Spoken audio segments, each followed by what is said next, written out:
मेरी प्रियात्माओं, मेरा आज का विषय है राष्ट्रभाषा हिंदी भाग 5। हाँ, मैं श्रोतागण से निवेदन करता हूँ कि ध्यानपूर्वक सुनेगा, लाभ उठाइएगा। राष्ट्रभाषा हिंदी के संबंध में विभिन्न महापुरुषों के विचार। अब विभिन्न महाव्यक्तियों द्वारा प्रस्तुत हिंदी के विषय में उनके विचार दर्शनीय हैं। नंबर 1, केवल हिंदी द्वारा ही सारे राष्ट्र को एक सूत्र में पुरा जा सकता है। महर्षि दयानंद सरस्वती। नंबर 2, इस भागे देश के अतिरिक्त सभ्य संसार में क्या और कोई अन्य देश भी है जहाँ शिक्षा का माध्यम मातृभाषा के अतिरिक्त और कोई विदेशी भाषा हो? जब हमारे बालक पढ़ते अंग्रेजी में गणित, पदार्थ विद्या, सीखते विदेशी भाषा, तो इनमें मूल विचार की शक्ति कैसे जीवित रह सकती है?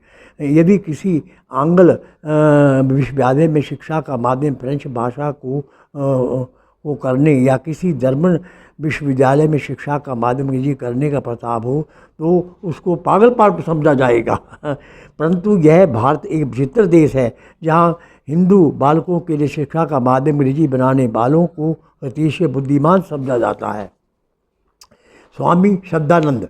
अच्छा, नंबर 3, राष्ट्रभाषा हिंदी के बिना राष्ट्र गूंगा है, महात्मा गांधी। नंबर 4, देश को एक सूत्र में पिरोने वाली भाषा हिंदी ही हो सकती है, लाल बहादुर शास्त्री। नंबर 5, हिंदी भाषी इलाका भारत का सबसे बड़ा इलाका है। हिंदी भारतवर्ष के हृदय देश में स्थित सैकड़ों नर नारियों के हृदय और मस्तक को खुराक देने वाली भाषा है। हजारी प्रसाद द्विवेदी। अच्छा, नंबर 6, भारत में एक भाषा हिंदी ही राष्ट्रभाषा का स्थान ले सकती है, डॉक्टर ग्रेसन। राष्ट्रभाषा हिंदी का विभिन्न विद्वानों द्वारा इतना गुणगान करने पर भी आज स्वतंत्र भारत में हिंदी प्रत्येकता नारी की भांति वनवास ही बनी हुई है। उसका ये वनवास कब समाप्त होगा, इसके विषय में निश्चित रूप से कुछ नहीं कहा जा सकता। संसार के प्रत्येक देश में अपनी राष्ट्रभाषा है जिसमें सरकारी या गैर सरकारी काम काज होता है। संसार में कोई भी देश ऐसा नहीं है जहाँ नौकरशाही की भाषा कुछ और जनता की भाषा कुछ हो। भारतीय संविधान में हिंदी को राजभाषा, राष्ट्रभाषा और सर्वभाषा बनाया है। वस्तुतः अब भी अधिकतर कार्यालयों में काम अंग्रेजी में होता है क्योंकि हम हिंदी में काम करना नहीं चाहते। वस्तुतः बाहर से हम स्वतंत्र हैं, परंतु आत्मा हमारी अभी भी परतंत्र है। यहाँ तक कि कुछ अंग्रेज प्रेमियों का मत है कि हिंदी भाषा में अंग्रेजी की अपेक्षा उचित शब्दावली का अभाव है, परंतु हमारे भूतपूर्व प्रधानमंत्री अटल बिहारी वाजपेयी जी ने सर्वप्रथम 7/10/1977 को संयुक्त राष्ट्र संघ में हिंदी में एक प्रभावशाली ओसवी भाषण देकर संसार के लोगों को चकित कर दिया। इस प्रकार हमारे प्रधानमंत्री नरेंद्र मोदी जी ने भी संयुक्त राष्ट्र संघ और विदेशों में हिंदी में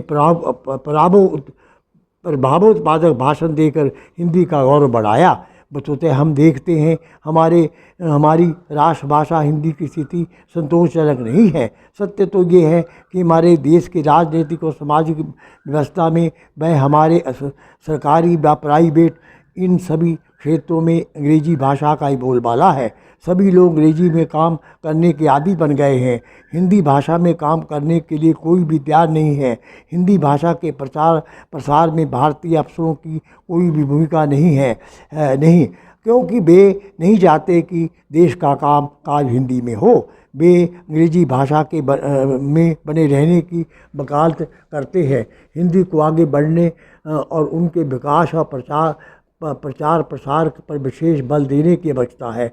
वस्तुतः भाषा का संबंध रोजगार से है।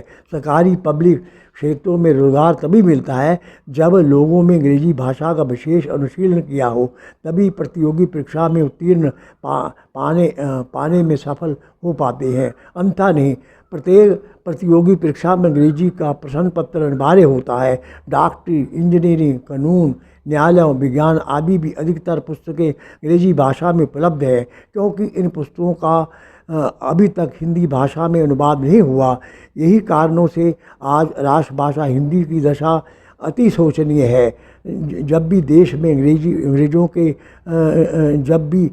अंग्रेजी के स्थान पर हिंदी एवं भारतीय भाषाओं को लाने की बात चलती है तो अंग्रेजी के समर्थक कुछ प्रतिष्ठित समाचार पत्रों एवं प्रबुद्ध लोग ये कहना आरंभ कर देते हैं कि इससे देश टूट जाएगा, उत्तर और दक्षिण भारत में दरार पड़ जाएगी। परंतु ये लोग ये भूल जाते हैं कि अंग्रेजी के कारण हिंदी एवं भारतीय भाषाओं का विकास रुक गया है। अंग्रेजी के कारण हम साहित्य, विज्ञान आदि क्षेत्रों में कोई मौलिक कार्य नहीं कर पाए। हम देखते हैं कि विश्व में 195 देशों में हिंदी की कीर्ति पताका लहरा रही है। वहाँ के विश्वविद्यालयों में हिंदी का अध्ययन अध्यापन हो रहा है, हिंदी पर शोध कार्य का प्रकाशन हो रहा है, हिंदी समाचार पत्रों एवं पत्रिकाओं का भी प्रकाशन हो रहा है, दूरदर्शन में हिंदी में समाचार पत्रों का प्रसारण हो रहा है, इंटरनेट पर भी हिंदी छाई हुई है। भाषा वैज्ञानिकों के अनुसार संसार में भाषा का क्रम पहला चीनी, दूसरा अंग्रेजी, तीसरा हिंदी है। हिंदी भाषा के विकास के उपाय। हाँ, अब प्रश्न उत्पन्न होता है कि किस प्रकार राष्ट्रभाषा हिंदी का विकास हो जिससे सच्चे अर्थों में देश की राष्ट्रभाषा बन जाए। ऐसा करने के लिए हमें अधोलिखित उपाय अपनाने चाहिए। नंबर 1, देश का सारा काम काज हिंदी में हो।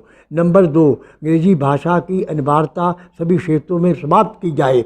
और हमें पहले 5वीं कक्षा में अंग्रेजी पढ़ाई जाती थी, परंतु अब आरंभ से ही बच्चों को अंग्रेजी पढ़ाई जाती है। यह राष्ट्रभाषा का अपमान है।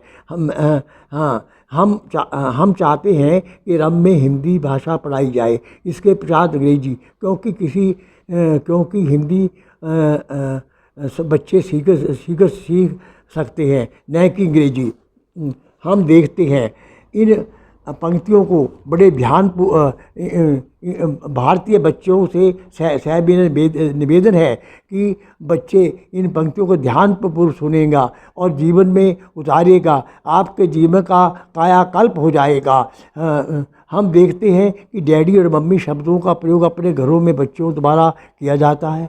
आप जाकर शब्द को देख लेना कि डैडी मम्मी शब्दों कितने गंदे अर्थ हैं। अंग्रेजी में डैडी का अर्थ होता है ए लॉन्ग नेक क्रेन, अर्थात लंबी गर्दन वाला सारस। आर्ष भाषा में डैडी का अर्थ होता है ए प्रोगनी ऑफ डॉग, एक कुत्ते की नस्ल। आप ही बताइए कि जो पुत्र अपने पिता को डैडी कहकर पुकारता है, इसका अर्थ ये हुआ कि वह अपने पिता को लंबी गर्दन वाला सारस या कुत्ता कहकर संबोधन करता है। इसी प्रकार मम्मी का अर्थ होता है मसाला लगाकर रखी हुई लाश, ताकि वह खराब ना हो जाए, जैसे कि मिस्र में मुर्दे को रखने की प्रथा है। अतः राष्ट्रभाषा की उन्नति के लिए डैडी मम्मी शब्दों के स्थान पर बच्चों को माता पिता कहना चाहिए।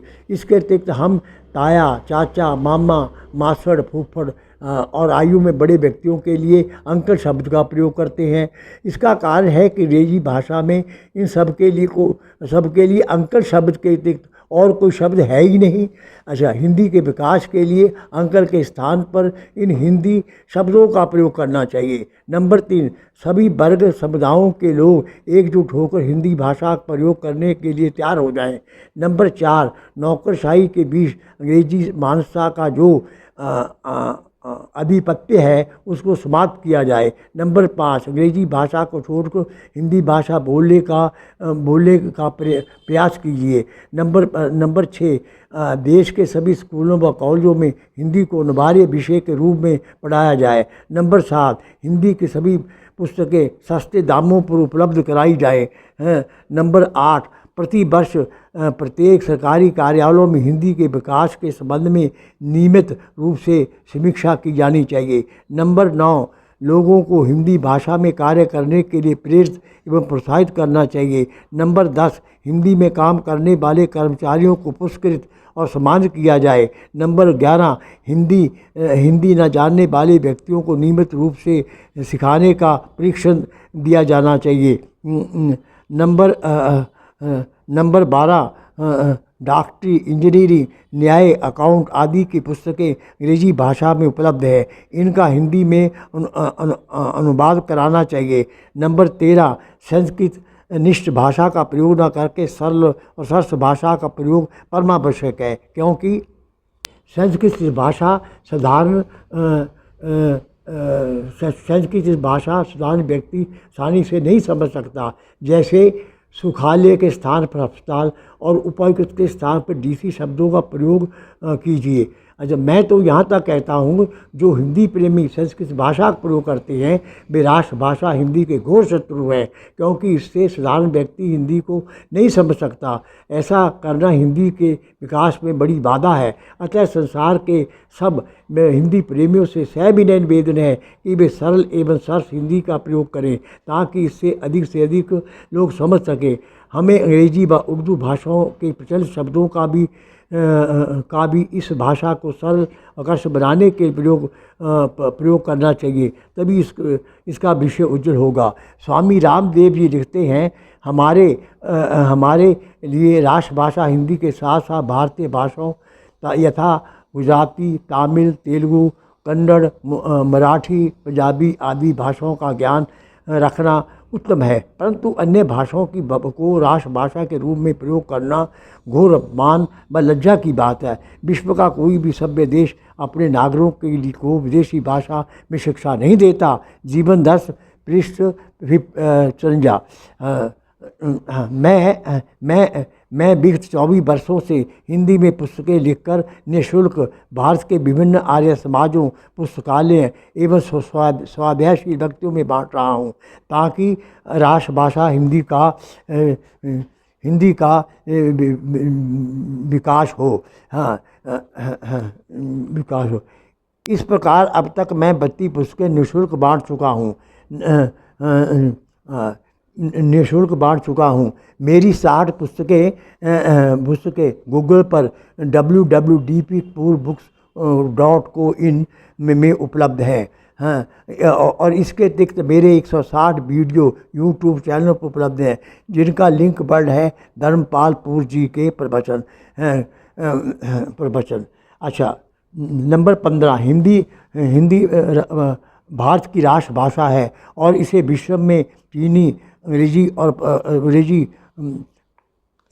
हिंदी भारत की राष्ट्रभाषा है और इसे विश्व में चीनी, अंग्रेजी के पश्चात बोली जाने वाली तीसरी बड़ी भाषा है। अतः इसे संयुक्त राष्ट्र में आधिकारिक भाषा बनाना चाहिए। ओम शांति शांति।